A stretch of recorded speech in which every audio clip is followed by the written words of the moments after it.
তো চলো বন্ধুরা, আজকের ব্লগে তোমাদেরকে জুলজিক্যাল পার্ক অর্থাৎ বর্ধমান চিড়িয়াখানা নিয়ে এক্সপ্লোর করব। পৌঁছে দেখতে পাবেন বড় করে সাইনবোর্ডে লেখা আছে বর্ধমান জুলজিক্যাল পার্ক। ঢুকে মনে হচ্ছিল কোনো এক সুন্দর জঙ্গলে চলে এসেছি। চারদিকে প্রচুর গাছপালা দেখা যাচ্ছিল।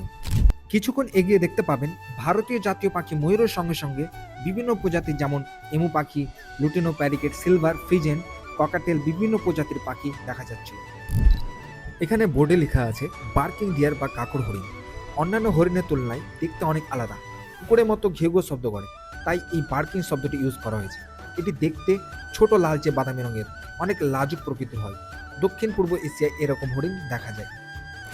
রমনা বাগান বন্যপ্রাণী অভয়ারণ্য একটি শিক্ষামূলক প্রতিষ্ঠান। এটি একটি শান্ত প্রাকৃতিক পরিবেশে প্রদান করে, যেখানে পিকনিক স্পট এবং খেলার মাঠ সহ সুযোগ সুবিধা রয়েছে। এখানে আগে 2 জোড়া কুমির থাকতো। নিজেদের মধ্যে মারপিট করায় এক কুমিরের মৃত্যু হয়, তাই অন্যান্য কুমিরদেরকেও সরিয়ে নেওয়া হয়েছে। এখানে চিতাবাঘ, হরিণ সহ ভাল্লুক, বানর বিভিন্ন পশু এই চিড়িয়াখানায় রয়েছে।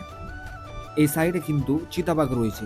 পিছন দিকে তোমরা দেখতে পাচ্ছ, দেখো আমি তোমাদেরকে দেখাচ্ছি, এই দেখো পিছন দিকে কিন্তু চিতাবাঘ শুয়ে আছে। সামনে দেখো একটি চিতাবাঘ বসে আছে এবং এখানে দুটো চিতাবাঘ শুয়ে আছে।